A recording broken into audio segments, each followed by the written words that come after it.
Hey, what's up? Welcome back to Fake Nerds Watch. We are here to talk about Stranger Things Season 3 in its full... in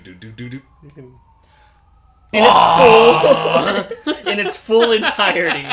All of Season 3 in one go because it's a busy summer and we ain't got a lot of time to talk about everything. And they drop it all at once. Yeah. And this is everyone who hosts the Fake Nerd Podcast. I am Sparks Witty. This is Ryan Eliopoulos. Me, I'm the pointer. Ben Magnet. What is up? And joining us for our first Fake Nerds Watch with him, Brandon McClure. Hi. Yeah. The head of Fake Nerd Podcast. I feel like I'm on someone else's show. It's technically not your show, sir. You're technically not. Yeah. You own us. What? We work for you. What? No, we don't. what? And we do this. Is that how this partnership works? I'm not sure how that worked out. I didn't sign contracts or anything. I got them though. It's a verbal contract. You know, so we're here because we've talked about both seasons of Stranger Things before the audio podcast. This will be a YouTube exclusive. Yes. Just exclusive. This here on our Fake Nerds Watch channel talking about Stranger Things Season 3. This is also my dog Luna. Yeah. She's joining us for the feed today. You know Luna. At her whim. Yes. Yeah. She decided to be in the episode. She saw all of us up here on the couch and she was like, and we're like, hey, Luna, on your bed. She's like, or counterpoint, what if I'm just in the video?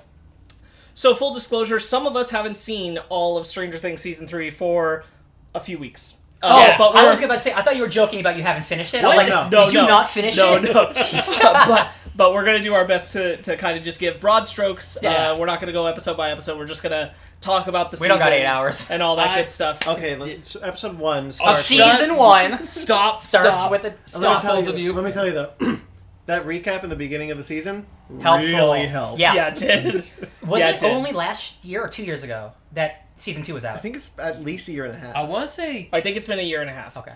It was around the fall, October time last time. Yeah. And it was not last year, so it was 2017. 2 Octobers ago. Got it. Wow. Okay. Yeah. When that recap started, I was like, okay, cool. Yeah. I'm back. So real quick, if you guys don't remember, we all loved the first season of Stranger Things. We didn't love the second season of Stranger Things, right? I want to say we liked I was the pretty second positive, season. but I think I was more positive than I am now. There was a specific plot line that I didn't like. Yes. That really took it down for me. And I thought it was going in like an X-Men direction, which like, as a comic fan, that's cool. Not for the show that... And I'm glad, because Season 3 is not that, and I'm glad. So, full spoilers. Clearly! For the whole show. Just to get that out right away. If you haven't seen Season 3 of Stranger Things, or any of the seasons of Stranger Things... You're the last one left. Why are you watching the show? Why are you watching this? But besides that, spoilers, everything... Okay. You've been warned. So, I really like Season 2. That plot line excluded, I thought Season 2 was still pretty strong. The one with 8, right? Yeah. A couple other ones, yeah. Let's just dive into, how'd you guys feel overall? Maybe not even by the time it was done, but as you were watching the season, if you can remember. Some of us didn't watch it in one day. Oh, yeah. Yeah. Unlike Ben.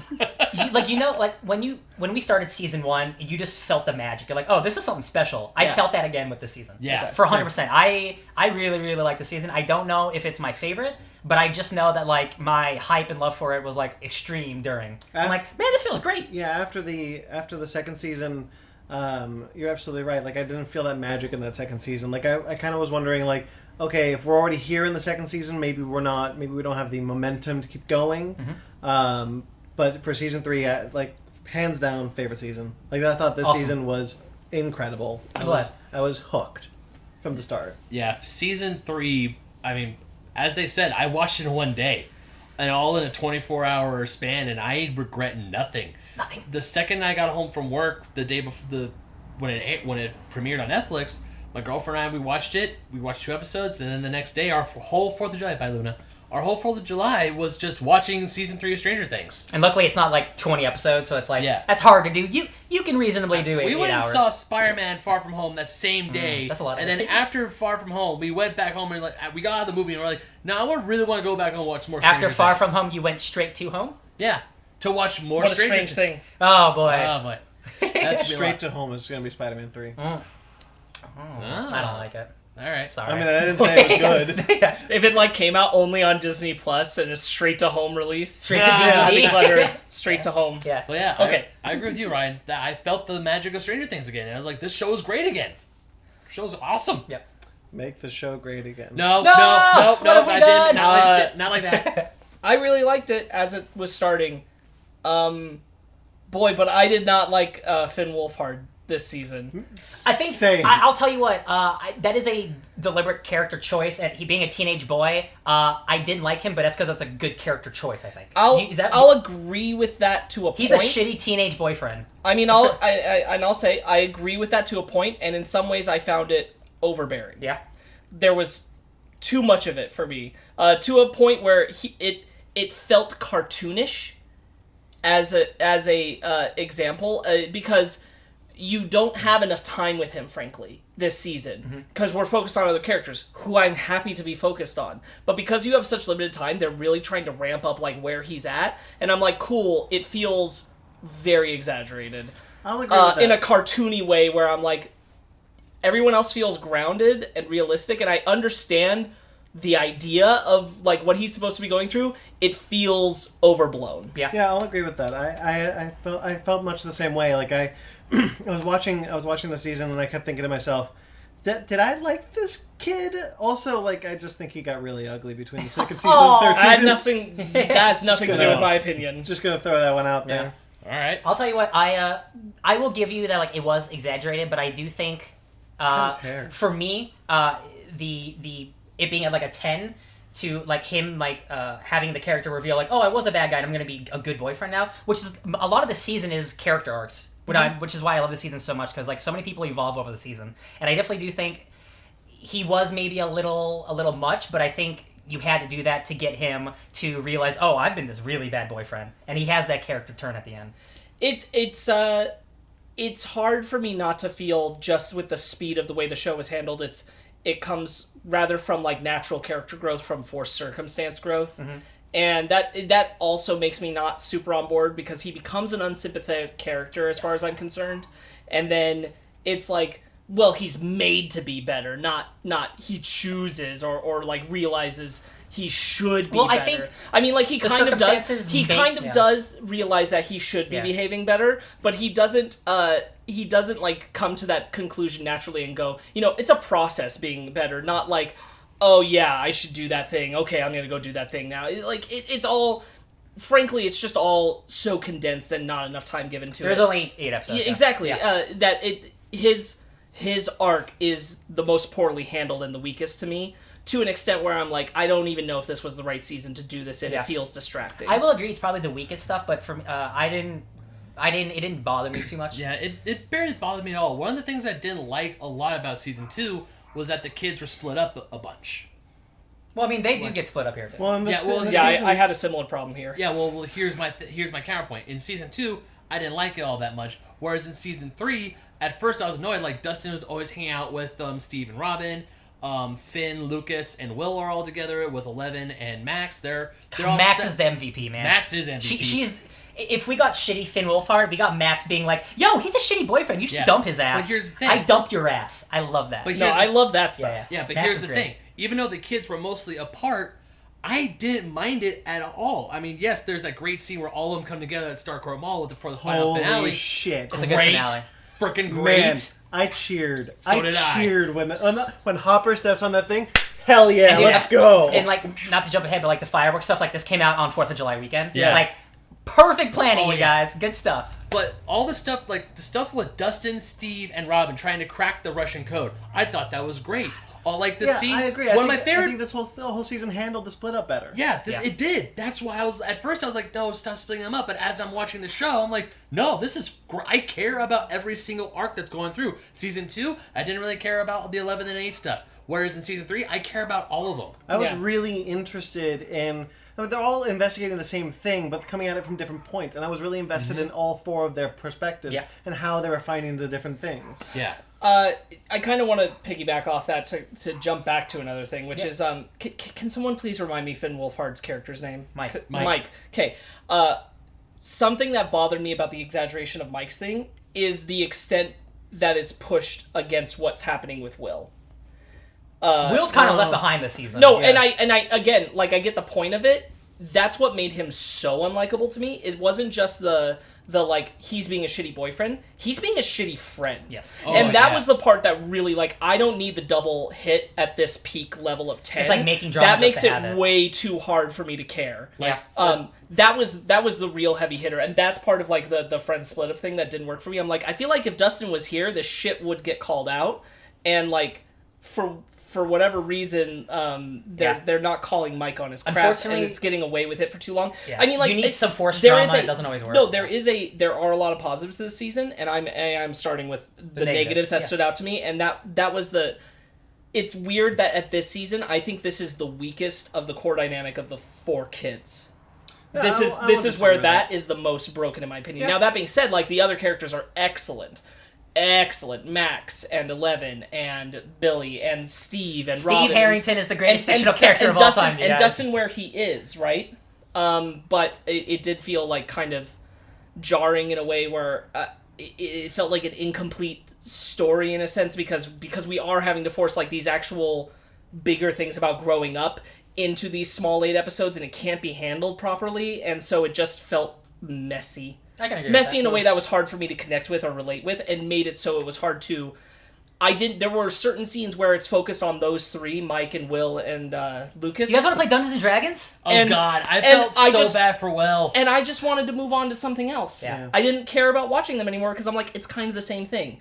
Mike's being an asshole, he's not paying attention and only talking about 11. Lucas is kind of like egging him on and motivating it. And then Will's like, I just want to hang out, guys. And that's kind of it for a lot of episodes, and I just wasn't about it. I get that. Negatives done. Okay. But can I say I loved Maya Hawke. Yeah. I thought she was really great. Who is she? In this. She's Steve's friend. Robin. Yeah. Okay. Robin is so cool. So it's Maya Ethan Hawke for Hawke's those of you who daughter. don't know. Ethan Hawke's daughter. Really? Uma Thurman? Yeah. With Uma Thurman? Yeah. Yeah. She's great in this. I really like her. She's a charismatic out the ass. Yes. She's so funny. Yeah. She's the person I want to be best friends with. Like, that is my type of friend. You know why I like her so much? Because she's legitimately just a female Ethan Hawke. Yeah. Yeah. And I love Ethan Hawke, so it's like, there you go. I just love how in the beginning she has like the scoreboard of Steve trying to get with the girls in his at Scoops Ahoy, and she's constantly like, "You suck." Yeah, Steve Harrington. No, not just Steve Harrington. Like when the kids show up to sneak into the movie theaters, and he's like, "Again, seriously."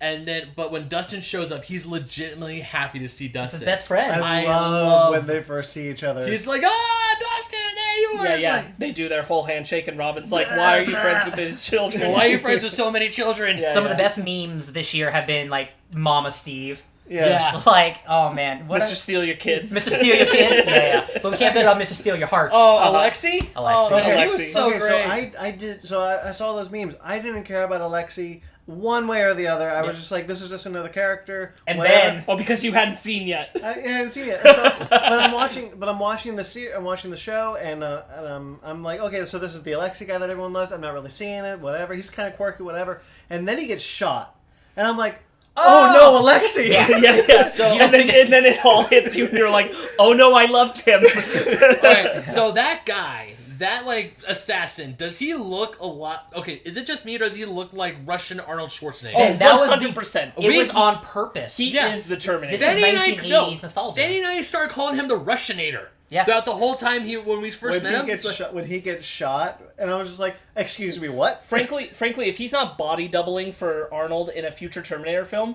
nobody's doing their job. No. That was on purpose, absolutely. No, absolutely, it's on purpose. He even has the leather jacket, too. Yeah, it's on purpose. But yeah, he also, just as a person, looks so good for it. Yeah.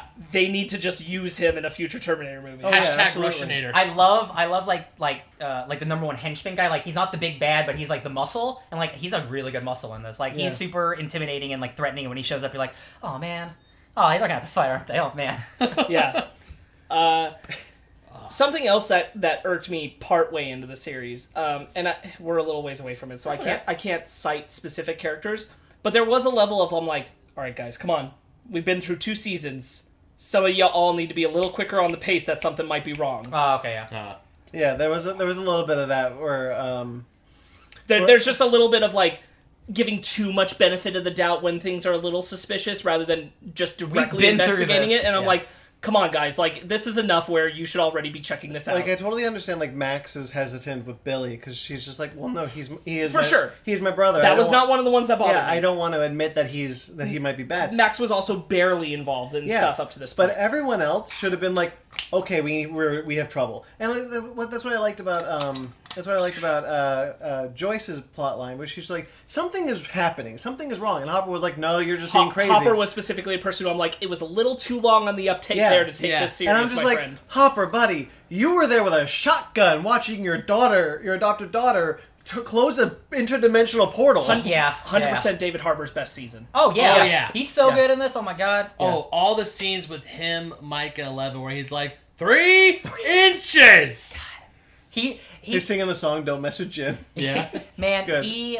I would almost say that like that's what I love about David Harbour, because like I would think he performs very eccentrically as well, but I buy that character 100% because we forget that when we first met this character, he was an alcoholic, drunk, like loser. He was so depressed after what happened with his daughter and stuff, and I'm like, man, that dude's actually like a hero.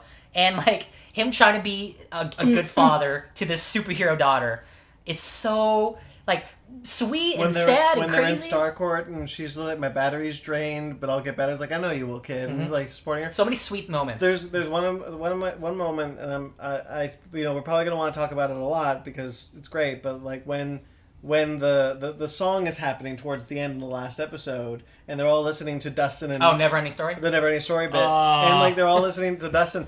My favorite response is Hopper and Joyce, who are just like, we're dead. Yeah, we're going to die. She's just like up on the wall, like, oh my god, we are going to die. The fate of the world is with them. Also, I'm really glad that Susie turned out to be a real person. Me, I was so happy because I mean I felt like they were heading for it. I had a feeling, but then it's like, Susie, you have no answer. And then the whole season goes out without ever mentioning her.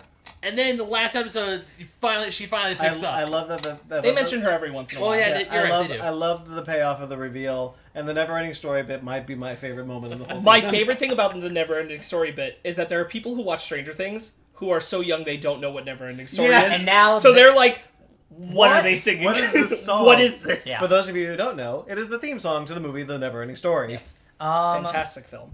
Man, I unfortunately, because Dustin's got some pipes, by the way. Wow. Well, he's actually like a Broadway singer. I had no idea. Yeah. I had Susie's moment spoiled for me online on Twitter because unfortunately, when you have all your episodes released at once, people don't mind spoiling immediately. Hopper's death was spoiled for me on Twitter. Damn. Yeah. Oh, was that me? Actually, by you. But that's unintentional. I know, because Twitter sucks. It was unintentional. I'll tell the story real quick. You had responded to the Hollywood Reporter article that just said, "Is Hopper really dead?" And I saw because you tweeted at them. That first of all, Twitter, you shouldn't let other people see responses of people they don't follow because that's really messed up. Yeah. So I spoiled something for him, and then something got spoiled for me. It's awful. Robin being into girls was spoiled for me. Oh, okay. Really? Yeah, and I was That's like, such a good moment. So it was what it was. I don't mind calling them out. It was CBR, Comic Book Resources, they put up a headline that was like, this character talks about her queer change, and it's like, okay, for Stranger Things, but then the picture is Robin, and I'm like, cool. They always do that. In any movie, it's like, is the villain actually this? And it's a picture of something. Like they give it away in the picture. And I'm like, cool. And so like the whole season, as it's building up to the like, Steve, you should you and Robin, that would be a thing. And I'm like, cool. I'd probably be rooting for that if I didn't know she was gay. Yeah. Like, which is great. I think that's a great character choice. I love them just being friends. Yeah. It's cool. It's really great that they're just being friends, but one of the things I thought was really interesting is having her reveal that she is gay, and the way that she does is very true through to another girl that Steve had. Yeah, it's very true to that era of like, I'm not gonna say I'm gay, I'm just gonna kind of dance around it because I think you're going to like be really mad about it. Yeah, for sure. And the fact that he's not, he's like, that's awesome. No. He's like, I love the way he responds, which is just like, oh, she's so terrible. Oh, and she's like, Steve, no, she's not, and he's like, oh no, because that's the whole thing. That's the gag. Once he figures out that she's gay, he's talking about how like, oh, you dodged a bullet. She was awful. And she's like, she was perfect, and he's like, no, she was. And they start laughing about it, and that's how he makes it like, I don't care. It's not a big deal. It was actually that's one of my favorite parts of the whole season because I mean, yes, obviously Steve's single, him and Nancy are together. Nancy's with Jonathan, and then when love Jonathan. This season. He was great in this season. Both of them were great in this season. Another thing that a whole lot of people who watch Stranger Things don't know about. Oh my god, dark rooms. They don't know how photography is done. Dark room. Oh my god. I remember. You're like, why is he yelling at Nancy for opening that door? Because he just ruined his photograph. I think I saw a clickbait article. It was like, why is this room so important? I'm like, do people not know what the hell dark rooms are? No, Ben. Oh, they don't. Wow. You know who was in this season that I didn't realize? I'll get to like my major like holy shit reveal. Jake Busey. Jake Busey. Yeah. Jake Busey was really great. But I know you haven't watched it. Jake Busey's in the Swamp Thing finale for like 5 minutes. 5 minutes. Yeah. And he gets a brutal murder. Oh, Yeah. that's great. Fantastic. I love Jake going back Busey. to the scene between Robin and Steve. when they're drunk in the bathroom off of truth serum. Yeah, they were like super high and stuff. But Oh he god, finally, that was great. like the whole season. I'm shipping Steve and Robin because I'm like, man, these two just work great together. And then finally they had that scene. He confesses to her, and she's like, "Yeah, that's great, but I don't like you like that."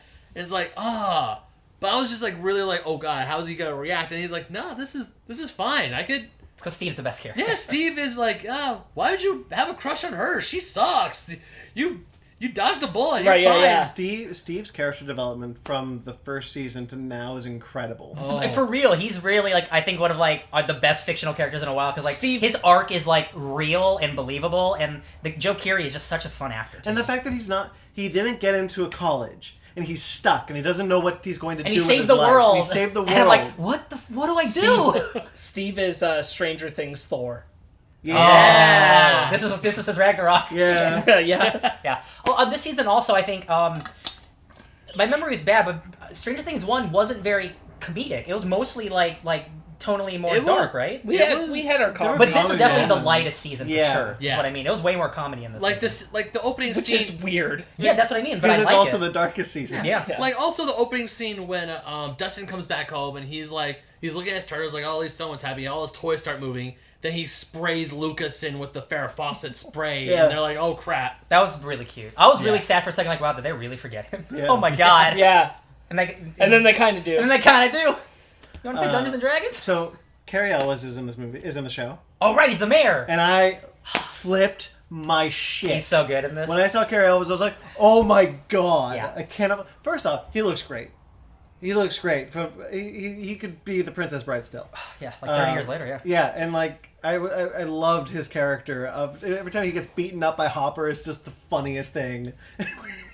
when he just like slams him through the door, and he's just like, he fell. He's fine. He's fine. You broke my nose. Yeah.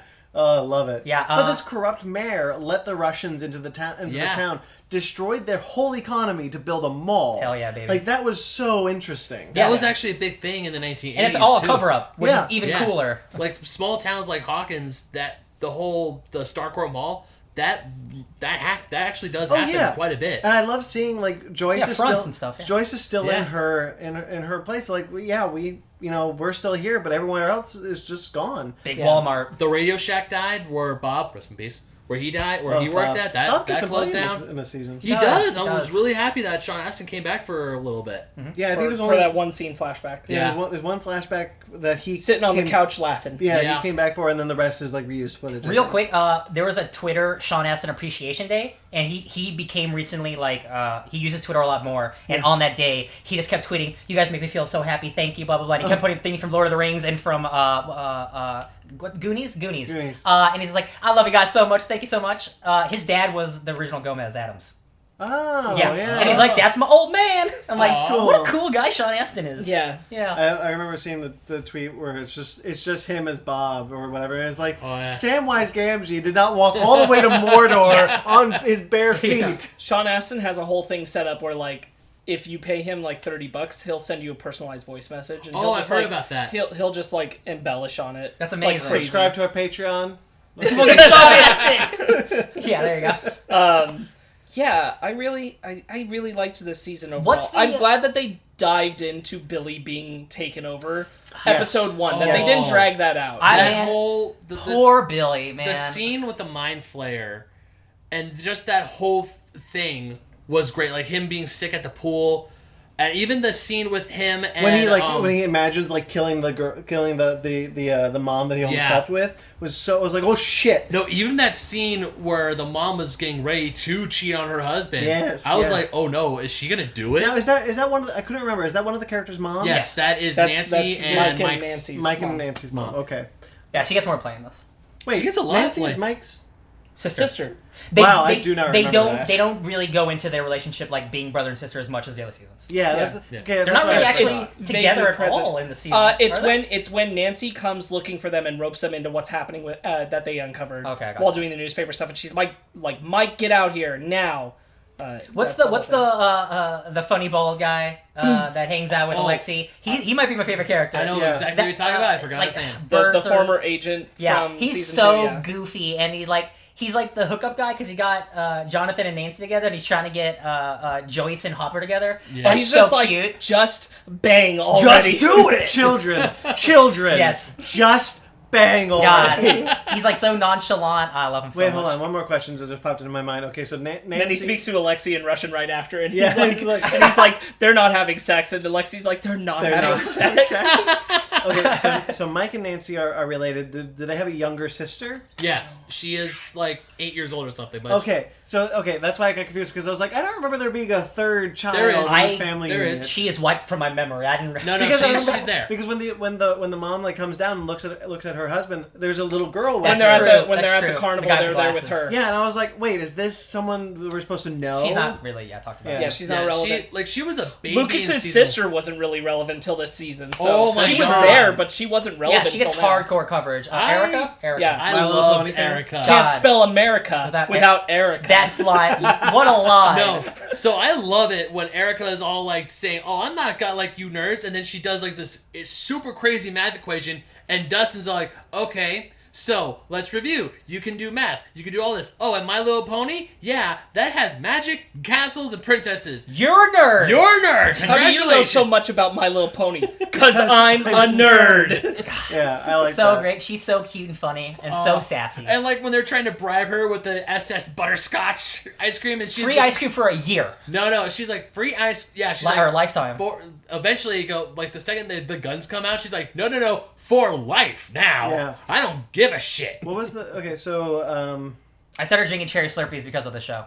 They're actually really good. They're actually really good. This tastes like strawberry. So Billy, Strawberry's fine. so. No, I was so, okay. I'm sorry, Brandon. Really, really quick, but that whole scene where Hopper's telling him was like, Jim, he's in the car. He's not gonna go anywhere. He turned the car on. He's not gonna go anywhere. He adjusted the radio, Jim. Don't worry. He's gonna stop. He's gonna think about it. They're gonna kill him. He lays his whole plan, and I'm thinking, and then shit, he's gone. And he they drives walk off. outside, and Hopper's he's just like, right there. wait. He's just right there. I thought Hopper was gonna, because the show was a little bit more comedic towards Hopper, especially. Like I thought he was gonna be wrong. Yeah. I did too. I I it was did like too. that. That's why it's so good, So did I. because he's not always wrong. Yeah. Yeah, and then he gets out of the car and goes, strawberry's fine. God, it's so good. Goes back inside. We realized that Billy's a really shit person because his mom left when he was really young. Yeah. One, his dad is a piece of shit. Dad's a really piece of shit, and we kind of get that a little bit in season 2, if I recall. A little bit. But we don't really like dive into it. I We really didn't like do much with the mom. Right. We did do a lot with the dad. Billy gets a little redeemed at the end, I believe, right? In season 2, Oh, right? yeah. No, not in season 2. No? No. Billy has zero redemption. He stays a piece of shit. Okay, I just don't remember. That's why going into season 3, I was like, man, I'm glad Billy's getting possessed. So what I liked the personification of that, where 11 was in his mind. I like the imagery of that when you see the storm swirling around, like the mind flare coming in from and the upside down. Like I really like that imagery of it. I've always liked that. Yeah, the imagery of like it's like a complete like black space, and it's almost like they're walking on water. Yeah, it's really cool. Oh, yeah. Speaking and of then she falls through the floor into Billy's mind. Like I thought that was really cool. of the mind flare, I love the design of the physical monster.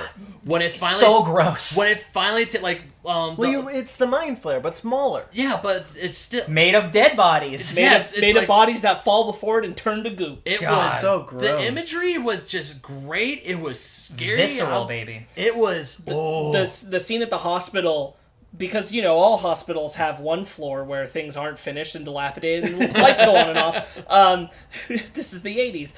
Jake Busey and the editor, editor, their characters who come down and come together and turn into the goop monster that chases them. Like, I thought it was so disgusting and so visceral, and the effects. Man, I could not I could not look away from the effects. There are things dripping off of it when it moves. Like, I've been watching a lot of Corridor Crew. Shout out to them, I guess. But they talk about things are given, a CGI character is given weight because if you the camera shakes a little bit when it steps, especially for a big thing.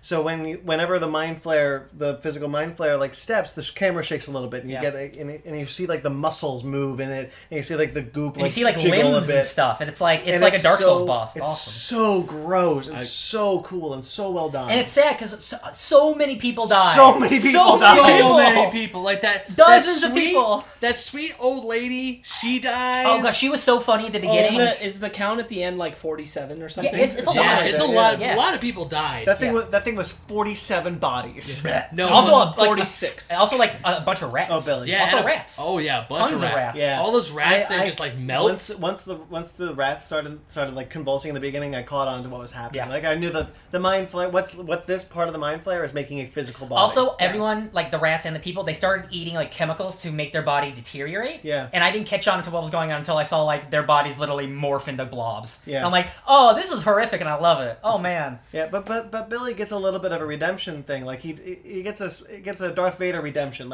He gets an anime redemption. Oh my god. That's the most anime thing I've seen in Stranger Things. It's too late. He catches it. Too late for him. He's too far gone. He's done too many horrible things. But if he can just do this one thing and then die. Frankly, it was so anime. I was surprised that the Stranger Things theme, a triumphant version, didn't come up behind him going dun dun dun dun dun dun dun dun dun. The Dragon Ball Z theme starts No, playing. seriously, it's that kind of moment. Yeah. It really is. He even screams. He's like, oh! Yeah. So at this mall, these Russians are trying to reopen the gate underground. Yeah. The portal that 11 closed, because this is the best spot for it, basically. Well, because they tried to do it in Russia and it failed. And Right? Hopper doesn't want to believe that's what they're doing. Yes. Or at least believe that they've gotten so far as that there is a gate open. We're too late? Oh, shit. And we find out later that they were a lot further along than we even thought. Yes. Yeah. Because there's the first ever post-credit sequence in this whole franchise. Oh, yeah. Oh, You're yeah. Right. Oh, you're right. Yeah. Oh, boy. Yeah. Jesus. We'll get to that. Yeah. Prior to that, one of my favorite acting moments, I think, was actually for Billy. Kudos to you. Yeah. When he's trapped in the sauna.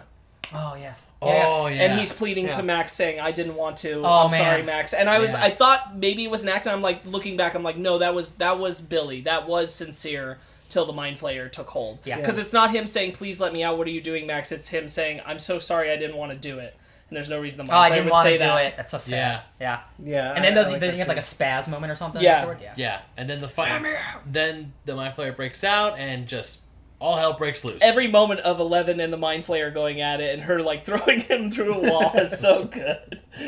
So many nosebleeds. Yeah. I do not remember every single time she uses her powers, she nosebleeds in the other seasons. There are some things I agree with you. Every single time. I agree with you that there are some things where when it's these smaller actions, it really shouldn't be.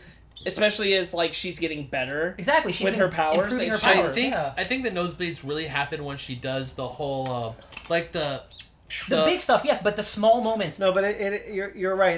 It's a lot in this one because she does use her powers a lot more in the season. Yeah. When she puts the blindfold on and she goes into the, I'm just gonna call it the void, where it's all black and she's walking on water. When she's doing that, she gets nosebleed, but just flicking a door, that's fine. Her moving the toys makes her nosebleed. It has been the case in all three seasons, though. That every single time she uses her powers. A lot. But I think it seems like a lot because she uses her powers more in the season. But it does feel like some of these smaller actions shouldn't demand that much of a price. No, I don't disagree. Yeah. It's it's becoming a costume piece, almost, it's her it's her Kaioken. She's using it if her nose is bleeding, and otherwise she's not doing it right. It's like when Charles Xavier touches his head. Oh, he's using his powers. He can't just use his powers. Well, that's James McAvoy. Unless he's Patrick Stewart, in which case he can just use his powers. Yes. He's allowed to. He earned it. I like that in First Class though. Just get in the car. In First Class, it was good. Yeah.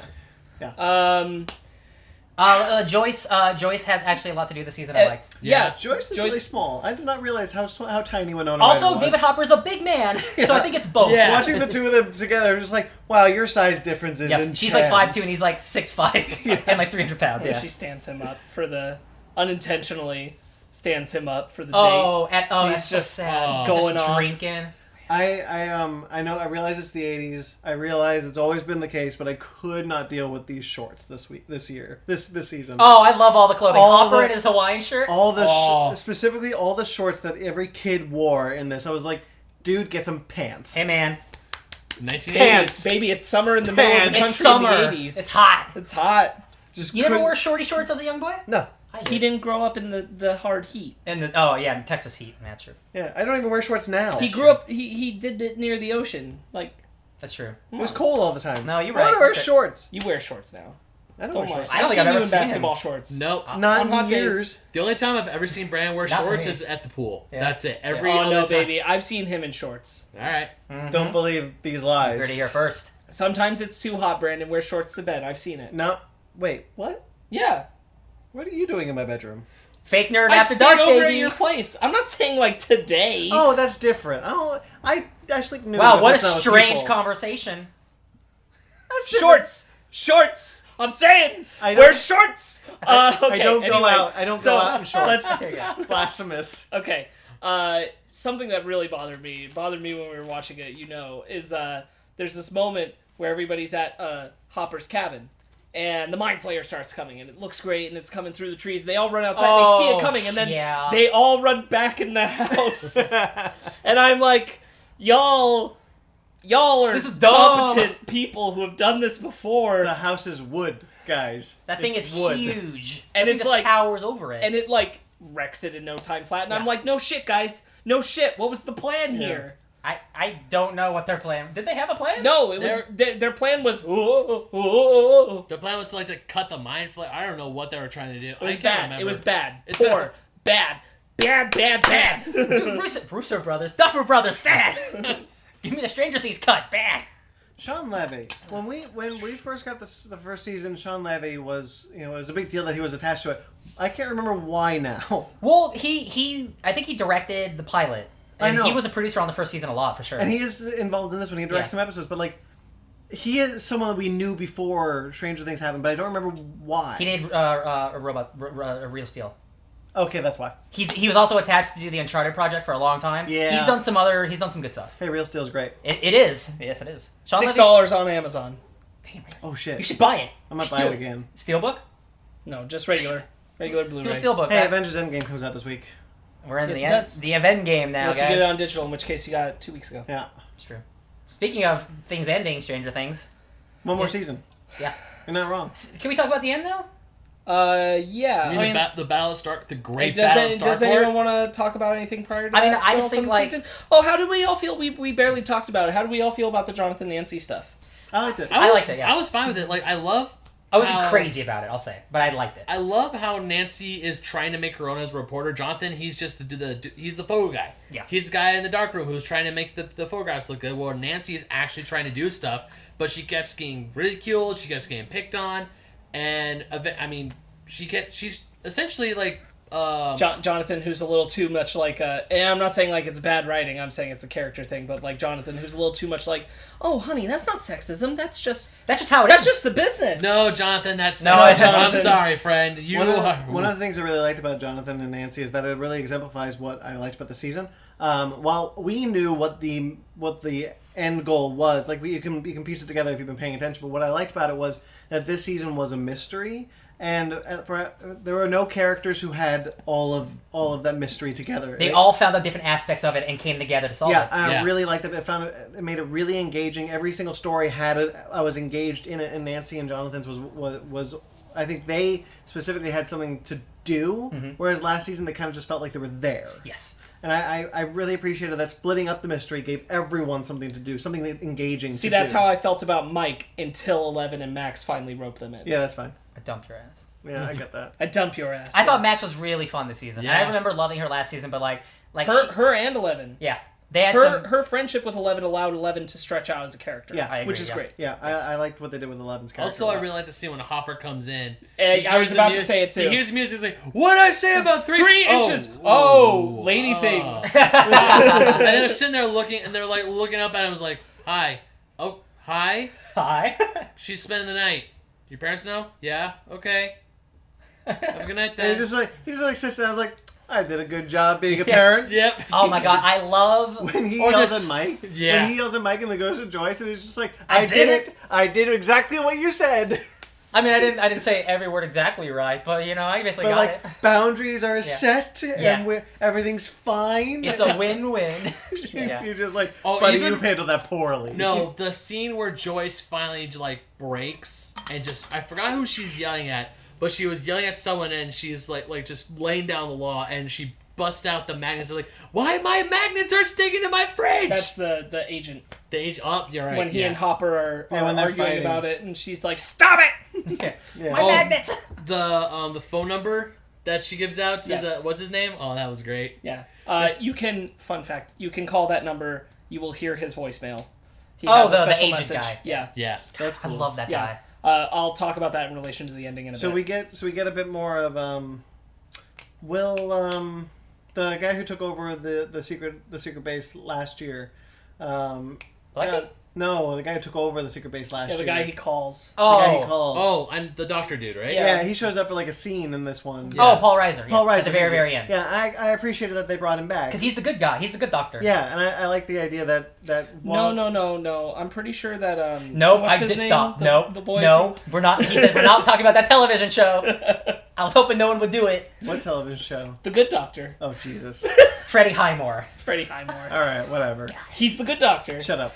Yeah, so I like that they brought him back because it's kind of like, yeah, we dealt with this thing, but we shouldn't have. You should have been here. And I kind of like that. Now that he's back, maybe we'll see Paul Reiser again next season. I think so. Yeah. Yeah. I think so. Taking over Starcourt. I love when Robin figures the code out. Like she's just walking around the mall, like a trip to China. Oh, she's so smart. like yeah. the whole like tread lightly, the shoe store, everything is like, oh, I get it. And like she gets the code, she cracks the code. It's like, oh, I get it. And then they find out the lab is underneath the mall the whole time. Yeah. It's like, whoa. Isn't she like talking to some Russian guy and she's like, yeah, we figured out the code. It was no big deal. Yeah. Or something like that. I'm Yeah. like, man, you got balls, girl. After they got the truth serum inside. Wasn't That's even right. a good Oh, yeah. code. Yeah. You kidding me? Like, what does that even mean? Of course, Steve gets his ass kicked, man. Oh, yeah. Boy. When they're high on the truth serum and they're watching Back to the Future, and it's like, what's happening in this movie? Oh, I don't know. yeah. They came in halfway through. Like, I think that dude's trying to bang his mom. Yeah. Back to the Future's a weird movie, guys. Yeah, man. I like There's it a also lot. some Dawn of the Dead. Dawn of the Dead playing in Day of the Dead. Is that with the arms coming out? Or is that... Oh, that's a I'm different pretty sure. movie. No, I'm pretty No, sure it's Dawn. No, it's Day. Is it Day? It's with the Day. arms coming out? Because Day is set in the military base. Yes, it's Day of the Dead, yeah. Okay, yeah. Is that where the arms are coming out of the wall? Yeah. Yeah, that's Day of the Dead. Yeah. That's an amazing Bub. scene. Bam. Remember Bub? Yeah, I remember Hey, Bubba. Bub. I remember the movie. I- Smart I'm saying- zombie. Hey guys, Day of the Dead's great. That is great. Don't watch the remake with Snoop. No. There's a remake. Cousin It? No. I think Tom Savini did Dawn of the Dead. Oh, actually, I don't know. I think Dawn of the Dead is good. Yes. No, the remake of Day of the Dead has another rapper. Little Bow Oh, Wow. jeez. Oh, Tokyo Drift, baby! Maybe not Little Bow Wow. No? Don't watch that one. That's ludicrous. All right, bye. Oh, God. All right. Rand's gone. So, Starcourt, that whole scene is, like, the whole last episode is all the excellent. characters coming together again and, like, having, like, the little characters have their moments together is, like, that's what I live for, Yeah, man. That's yeah. so cute. I mean, like I said before, when Hopper shows up, I was just like, let's go! Let's And- kick some Russian ass! And then that final battle with the fireworks and the giant monster, and it's just like, this is so spectacular. Yeah. This is what a great modern television's great, you guys. It's so fun. No, this whole season, like the second I saw the Mind Flayer, I'm like, they have a budget, like Yeah, a you really feel it. really big What was budget interesting- now. So season one, I remember describing it as like Stephen King meets Steven Spielberg. Mm-hmm. Like that tone really worked for me. This season, I really felt like they like honed in on what made those old like PG horror movies great. Yeah. And like Because they can still go over the line, but still, but not too bad. Kids against monsters that are in way over their head and still doing like saving the world. Like those. Is this rated R or M for mature? I think it's no. This is TV-14, I think. Is it? Okay. Yeah, because it's definitely like the grossest stuff is like the mind flayer stuff. Yeah. But there's no F-bombs or sex, right? No, if this was, I think the equivalency, if this was made as a movie in the 80s, it probably would be PG. Well, PG. Oh, back then, yeah. Yeah, back then. Yeah. I think it would be PG because it does straddle that line. Man, we watched Raiders of the Lost Ark, and that movie's PG, and so many people get straight up murdered. Temple of Doom is the reason why PG-13 rating it exists. That's true. Yes, it is. But I think this season really hones in on that feeling of these are kids dealing. It's like Goonies, Monster Squad. Like it's really like honing into those old classic 80s kids movies. Mm-hmm. You know, kind of like what Goosebumps tried to do a little. I think Goosebumps is wholly successful in being a kids movie, but it doesn't really tap into that idea. More along the lines of like House of the Clock on its Walls. I think is more in line there. But I think this really does a really good job of like honing in with that feeling again. Yeah. I agree. And for me, like I love seeing characters evolve and stuff, and I think this season has the best character arcs for almost all the characters. Oh yeah. Almost all. Yeah. And it has never-ending story. Looking at you, Mike. Yeah. And it has a beautiful, not like a 1-minute scene, a full song, a full split screen duet. Song duet. And then again with music on the background. And the imagery of it is so great. Like not just we talk about Hopper and Joyce, but like Steve and Robin just like with the mind flare chasing them, just like, what's happening? Yeah. What's going on? Dusty Pooh, I'm not going to give you these numbers unless you sing the song. Fine. It's like you gotta do and he did the mistake of like making everyone listen in on it. Does he have a pet name for her too? Does he call her Susie Q? Susie Pooh. Pooh? I think it's Dusty Bear and Susie Pooh. I think Dusty Bun. What is Dusty it? Bun? Dusty Bun. Dusty There Bun. you go. Dusty Bun. Yeah. She's so cute. I bet she moves to Hawkins next season. Why would she move to Hawkins? Hawkins is a great place to live. Sure, you got monsters and evil Russians and Terminators. So past the final battle, Billy does the sacrifice. We talked about that. It's great. Yeah. It's good. It's really sweet. Yeah. Joyce moves Will and Jonathan. Oh, we didn't even talk about Will at all, really. I mean, they didn't give us a lot to talk No, about. and I agree.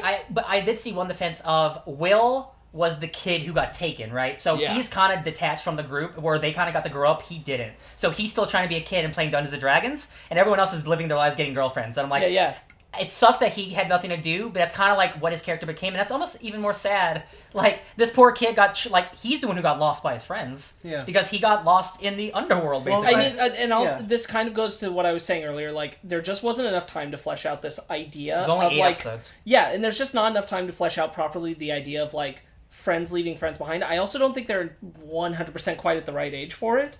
But there wasn't enough time to flesh out this idea of, like, Will being kind of left behind, Dustin too, by the rest of the group, then kind of breaking apart.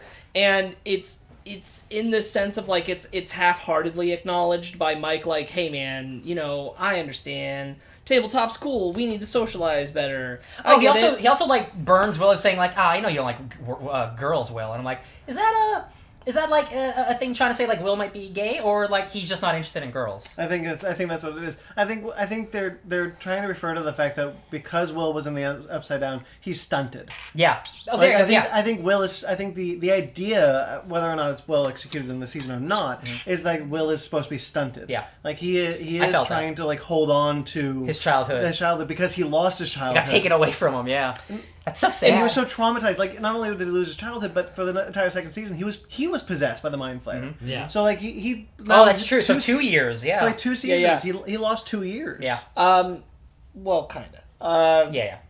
Because there's been like a year and a half or so since the last season that they've been fine. So, part of what doesn't work for me about that is that Mike in the first 2 seasons is positioned as kind of the guy who's like, keep the pals together. Yeah. I'm the guy. I care about the gang. And in this season, I don't give a shit about the gang. And so because there's nothing that comes to terms between Mike trying to reach back to Will, that's what makes that ultimately not work for me. Sure. That you know, extension of like, hey man, I wasn't doing my part. Hold on, let me grab you here.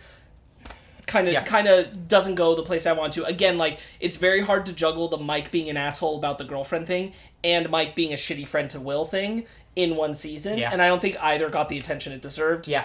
To flesh that out, which is why it's the weakest narrative arc in this whole season, I think. And it's interesting because like it is Dustin who has that like, oh, my friends like forgot about me thing, but it also is Will So, like, they should have done something with that about maybe both of them together. I'm like, that's a missed opportunity. Yeah. There's something there that, like, they wanted to tackle an idea, but they didn't see it all the way through, and so not enough time. None of it really pans out. And honestly, I would reach a point where I'm like, maybe you needed to build the pieces for that, and in another season address it. Yeah. Like, you could have done that. We could have had more setup, because this is all of the basis of those ideas are only starting here. Yeah. And because of that, there isn't a lot of time to handle them, but they tried to button them up, and I'm like, They do try to button it up, and I think, by that logic, the season two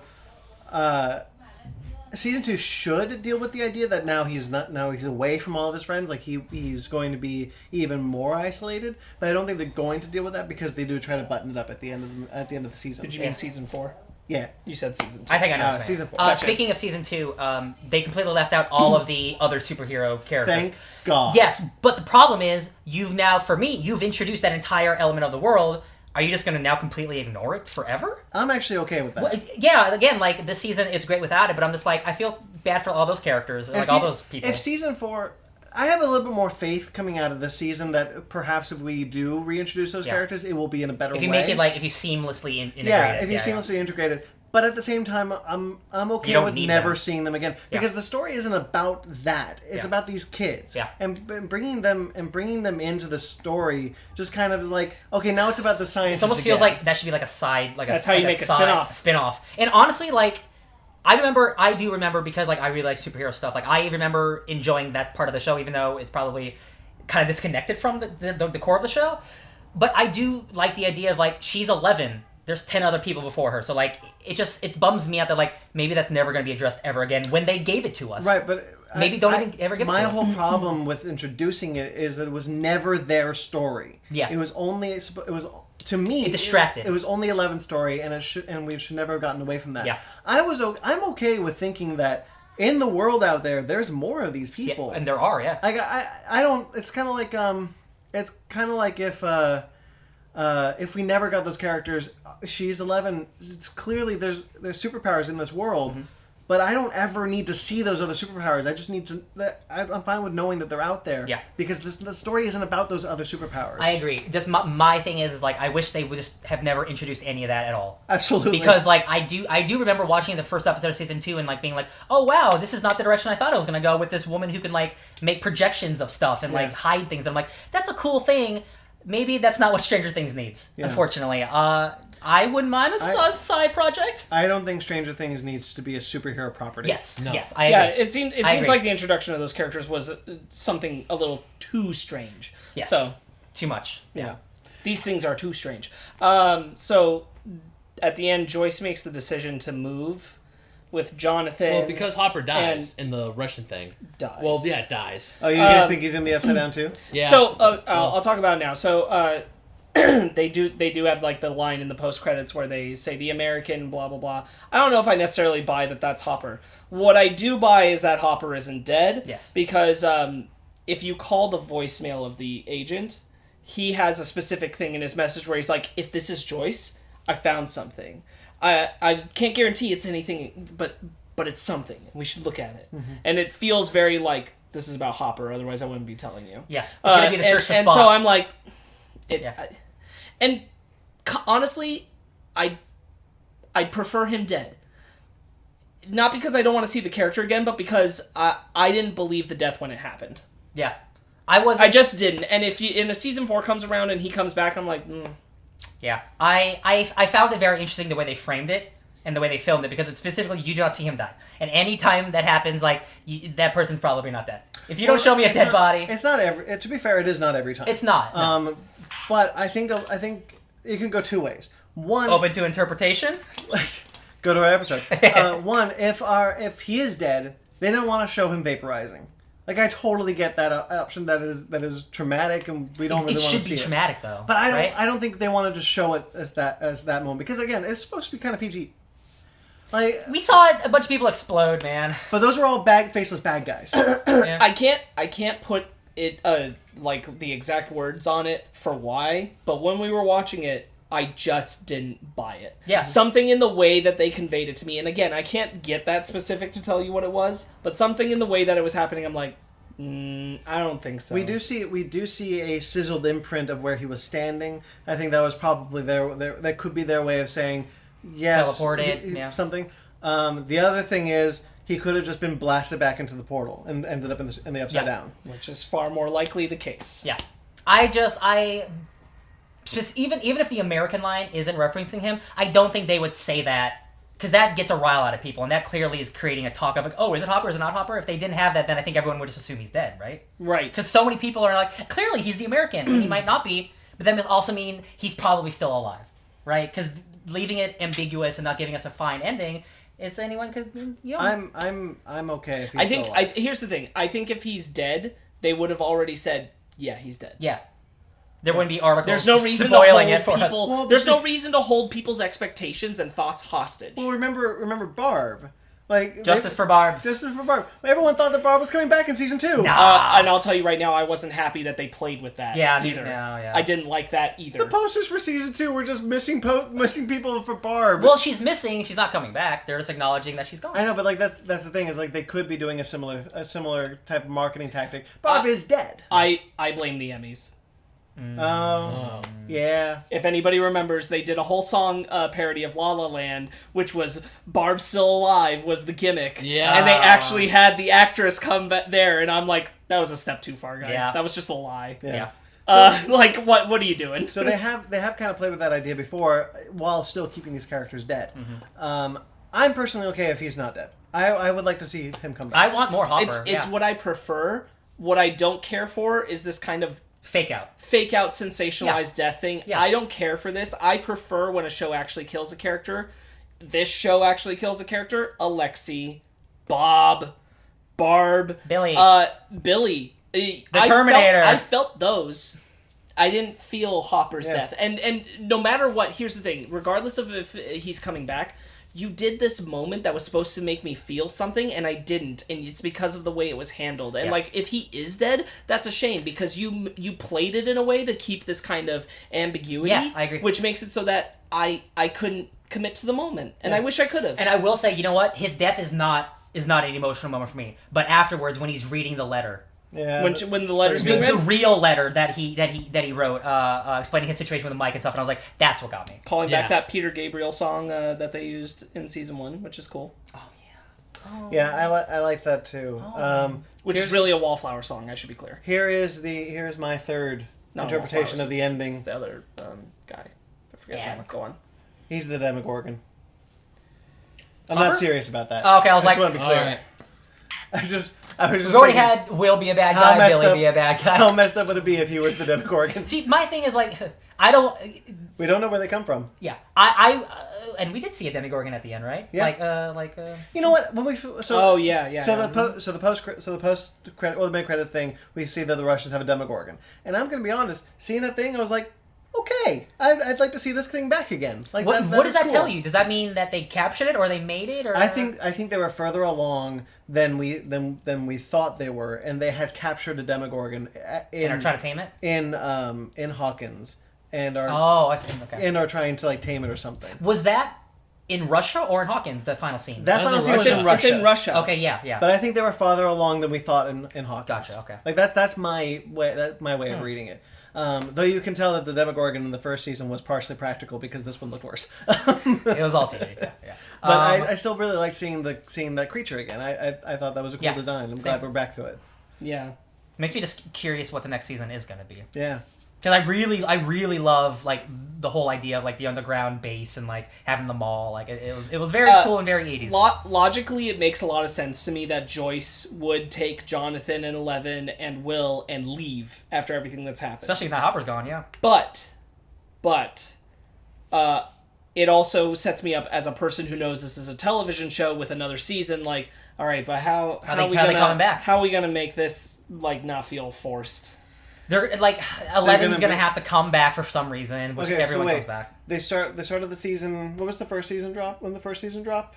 In November or something like that? October, November. Something like that. Yeah. The second season was October. This season was 4th of July. Summer. Maybe the next season will be December. Valentine's Day. No, December. 11 and Will are celebrating Christmas with Mike and his friends. No, Valentine's Day. They're celebrating Valentine's Day. Hell yeah, her first. Nancy and Jonathan have to get back together, and so does 11.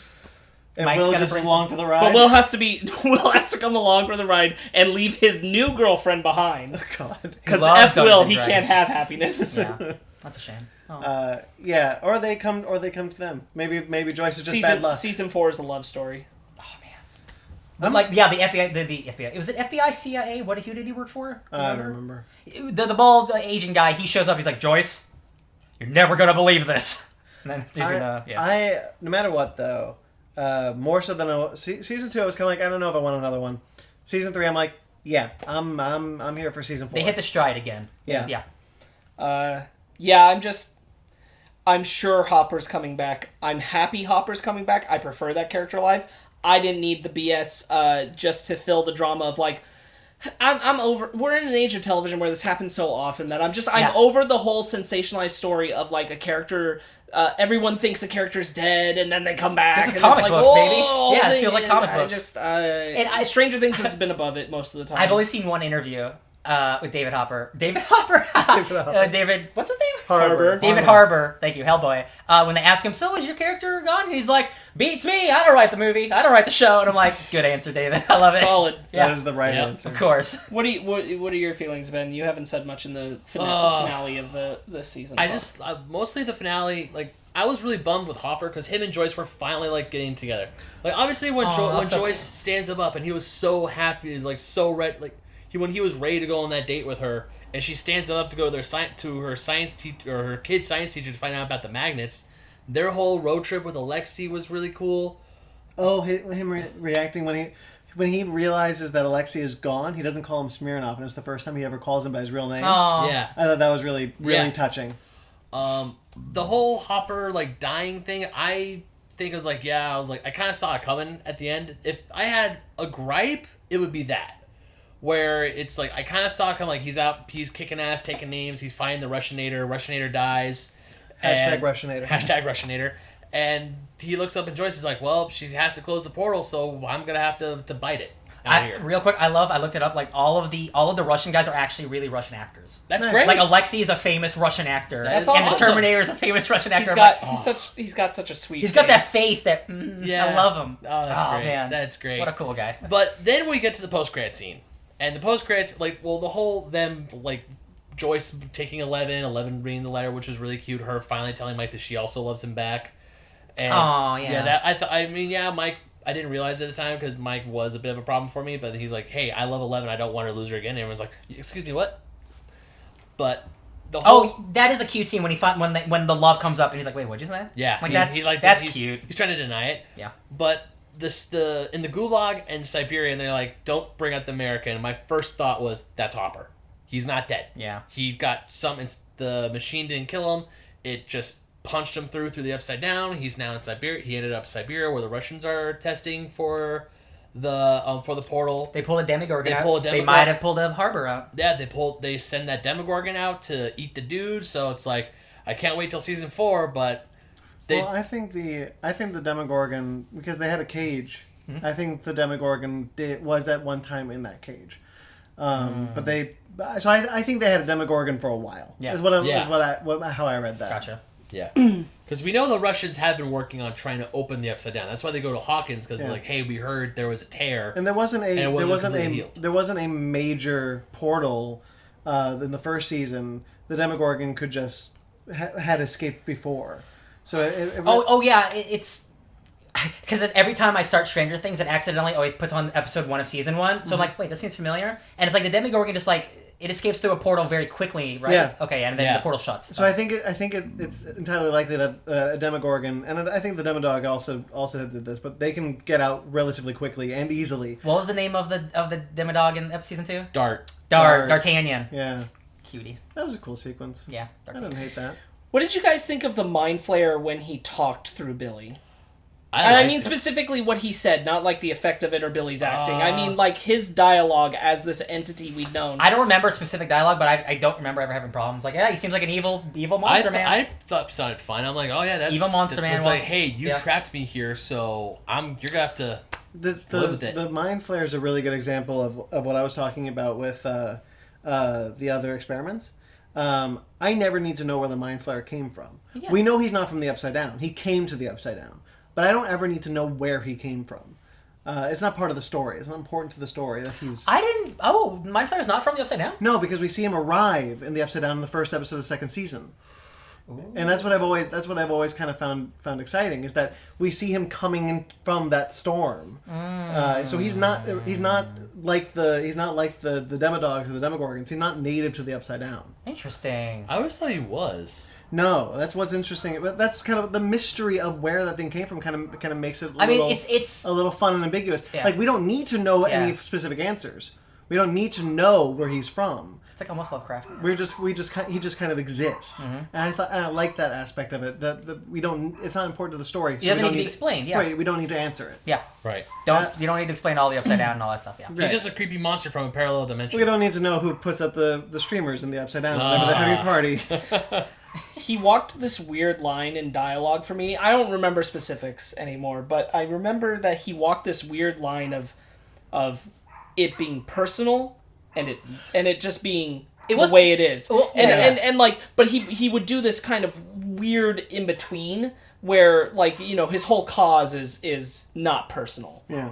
But specifically with 11 it is. And I'm like I just either have a personality or don't. Well, I think it's because, one, it's like an omnipotent monster being, so it doesn't have a personality like regular people do. Sure. So and again, it's using it's using Billy, so it's using Billy's mind and experiences to say words. So I had no real problems with any of that. I didn't quite understand what his motivation is. I think he's just an evil monster, man. But what does he want to do? Does he want to absorb all the people? Doesn't he say consume the world? I think he says he's gonna end everyone. Basically, yeah. Just wants to absorb everyone.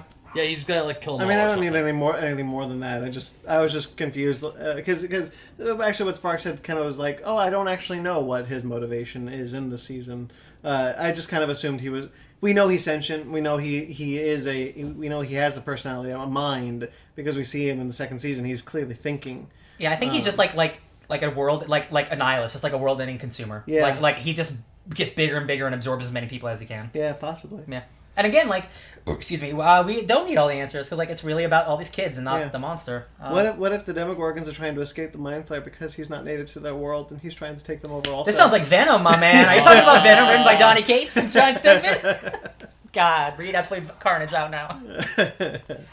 Okay. I think I'm good. I'm Stranger Things out. I like it. All in all, this season 3, I don't know if it's my favorite season, but it's definitely a season where it's I'm on the Stranger Things train. I'm just glad, season 2 wasn't bad by any means, but after season 1 being so effing good, I was like, that's kind of a little let down. So season 3 is back to a baby. Yeah, season 2, I wanted to finish, but I was like, oh, I'd rather watch another thing, and then I'll watch another episode of Stranger Things.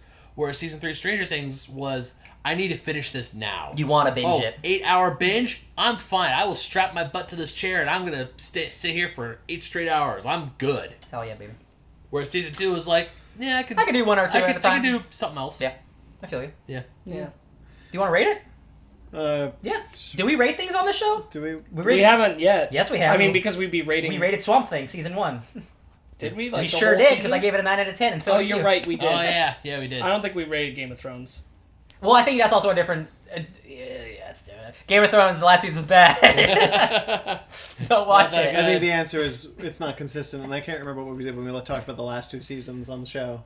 I remember I gave the first one a good review, and the second one it's fine. I'll give this one a 9.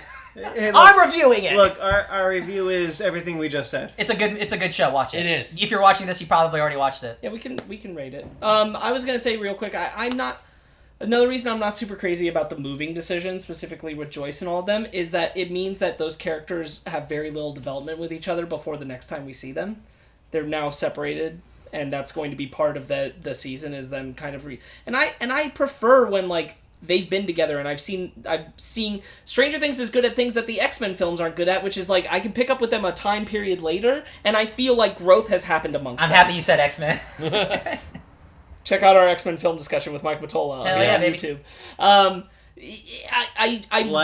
I'm bummed about the fact that like and subscribe. There's not going to be things that have developed amongst them by the time that we catch back up. In an interesting way, hear me out, it kind of almost reminds me of Spider-Man Homecoming, where the ending is Well, you're really leaving it in a weird place where, like, you're going to have to do some legwork to get to the next spot, because you are breaking up all of these characters, and that's not what we want to do. You mean Far From Home?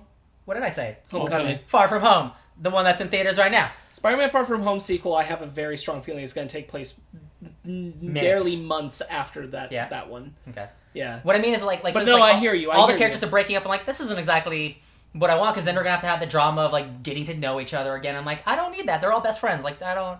Unless it's good drama. But, like, with the Mike and 11 stuff, like you mentioned, like, it's not good, so... Yeah, like, they finally learned to be kind of, like... A unit. Mike's like, oh, yeah, we need to work better on communicating and being friends with Will. Oh, Will's gonna move, I guess. I need to work on being a better boyfriend. Oh, 11's gonna move, I guess. Jonathan and Nancy are like, oh, we actually can find our way through anything. Oh, Jonathan's gonna move, I guess. Close the door!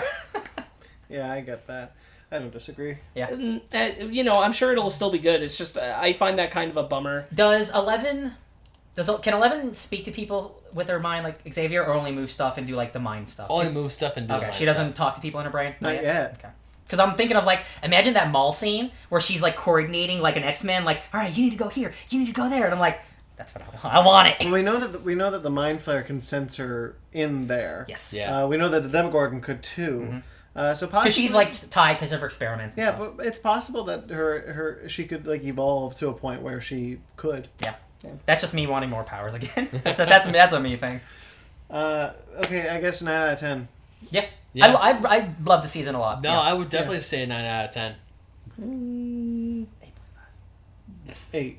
Yeah, probably 8.5. 4. Probably 8.5. That Mike crap's real crap. Mike crap's crap. Mike, you're crap. Mike, you're crap. Crap, Mike. Finn Wolfhard, you turn into. No, Finn Wolfhard, you're fine. I don't blame you. Guys, can we just play D&D now? I will. Get out of here, Ben. Nobody wants I that. have never played D&D. Obviously, you don't like girls. We understand. Yeah. Isn't he dating someone? Oh. Is he? I don't know. No, you made up a fake thing of Will has a girlfriong and he can't be happy in this next season. Oh, okay. No, yeah, that's not true. No, isn't Ben dating someone? Oh, yeah, Ben. we were talking about Ben. Oh, sorry. Ben, you have a girlfriend? How long have you had that nose ring?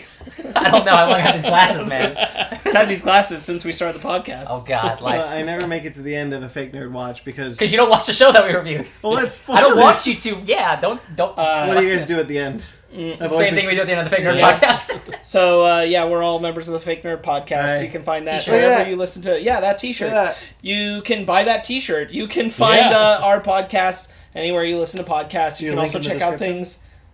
No. This is YouTube, baby. Yes, there is. There's links in the descriptions. There's always links in the descriptions. You can Like, subscribe. and subscribe and do all those Are you things. sure that's where it is? Nope. Nope. I think it's down here, actually. Because I'm on the left. You can check out I our think other it's things there. that we have here on YouTube. We just had our X-Men conversation with Mike Matola go up on YouTube. We have Hobbs and Shaw review and Swamp Thing's done. Basement Arcade's done. Swamp Thing and Basement Arcade Basement and Shadow of Arcade. the Colossus. Yeah. And we're about to have a Fake Nerd Watch special just like this, but it's the three of us talking about the entire season of The Boys. Brandon's not going to be there for that one because Brandon hasn't finished The Boys yet. The But boys are he not to be back here in for town. this one. Speaking of Brandon, you can find him at... BT McClure. I've never done this before. Yeah, it's just like how you do it. Where? On Instagram and Twitter. Yeah, there we go. BT McClure on Instagram And and the Twitter. Fake Nerd Podcast, subscribe on iTunes and wherever you get podcasts. Yeah, All the we started places. with that. Oh. Yeah, it's fine. Patreon, TeePublic.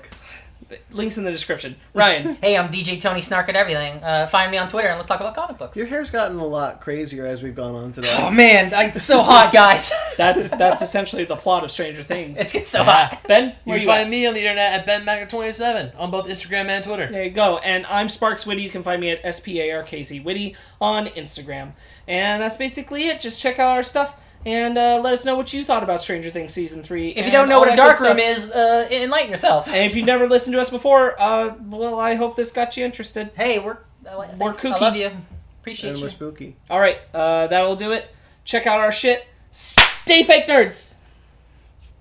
Close the door!